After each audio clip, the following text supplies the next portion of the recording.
Hello hi. Nama saya Mr. Changlun. Sekarang ni saya berada dekat Phuket, Thailand atas sebab berjaya dapat insentif percutian daripada Halo Telco disebabkan saya berjaya hit KPI ataupun berjaya buat sale yang pada week dan sangat banyak. Menyebabkan Halo Telco willing untuk hantar saya bagi insentif trip percuma percutian ke Phuket, Thailand, dan saya berasal daripada Johor Bahru. You all mau tahu buat Halo Telco ni sangat best. Sebab apa? Kita ada 3 main income yang kita boleh dapat. Yang pertama, duit cash.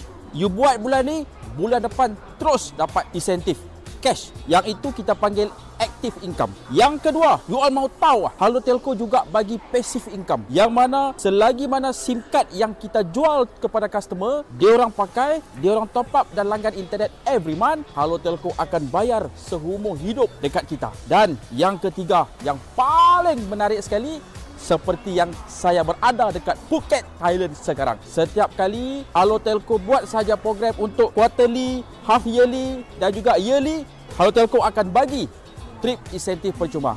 Saya bermula Halo Telco ni dah lama sebenarnya. 2019 lagi, sudah hampir 6 tahun. Tapi sekarang ini, tahun ini adalah tahun yang paling menyeronokkan bagi saya. Kenapa? Halo Telco telah mengeluarkan plan internet yang sangat bagus.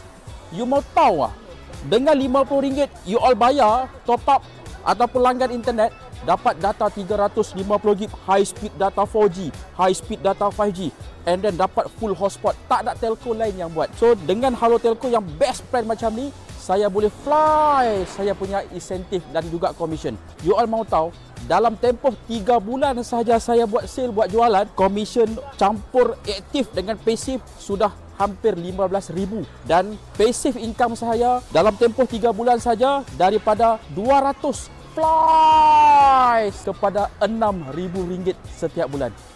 Bila mana you all dah pakai SIM Halo Telco ini, dia punya plan internet sangat bagus. You all sendiri boleh promote dekat kawan-kawan, dekat keluarga dan seluruh rakyat Malaysia.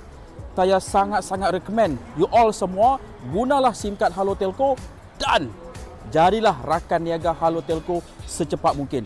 Pasal apa? Sebab sangat tak ramai lagi yang betul-betul ambil peluang ini.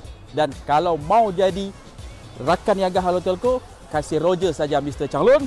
Kita kasih laga lutut ini macam untuk bincang, untuk sembang.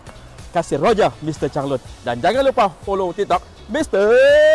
Changlun.